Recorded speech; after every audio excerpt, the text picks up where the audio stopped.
When most people think about David, they think about Goliath. They think about the giant. They think about the victories. They think about the throne. They think about King David.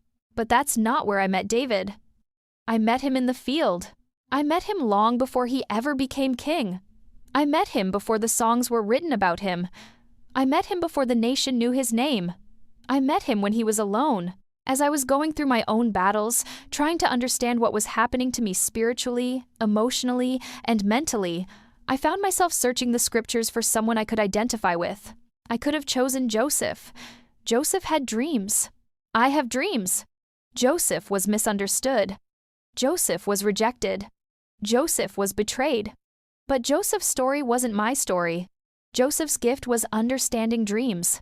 My battle was different. My battle felt like warfare. My battle felt like survival. My battle felt like I was constantly fighting for my life, my mind, my soul, and eventually my future.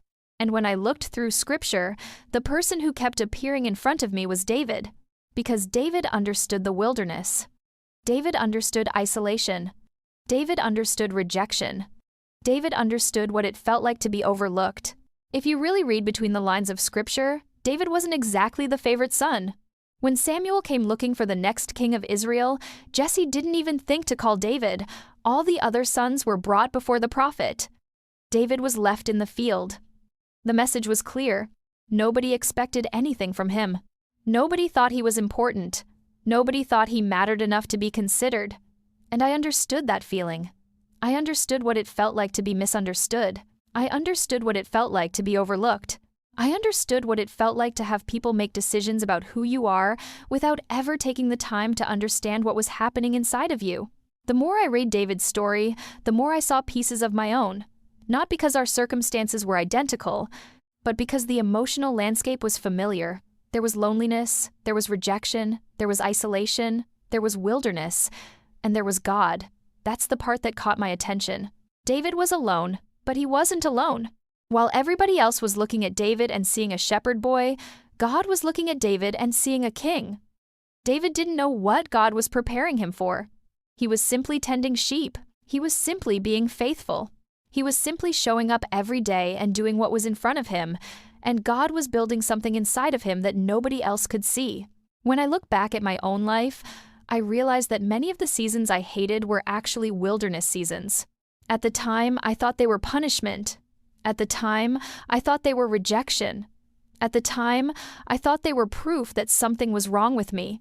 But later I would discover that God often does his deepest work in wilderness places. The field prepared David for Goliath. The field prepared David for Saul. The field prepared David for the throne. The field prepared David for the kingdom. And the wilderness was preparing me too. I just didn't know it yet.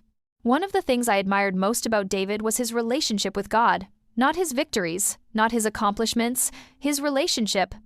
David knew how to worship. David knew how to pray. David knew how to pour out his heart before God. David knew how to be honest. He didn't hide his fears. He didn't hide his anger. He didn't hide his grief. He didn't hide his questions. He brought everything before God. And somehow, God still called him a man after his own heart. That changed the way I viewed God, because I realized that God wasn't asking me to be perfect. He was asking me to be truthful, and that truthfulness would eventually become one of the most important lessons David taught me. Not yet. That lesson would come later. For now, what drew me to David was simple. He understood the wilderness, and I was living in one. I didn't know it then, but David was about to become one of the greatest teachers in my entire deliverance journey, not because he had all the answers, but because he showed me what it looked like to walk with God when life didn't make sense, and that was exactly what I needed.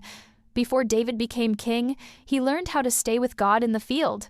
Before I understood who God was, I had to learn how to stay with him in my own wilderness, and that is where our stories first met.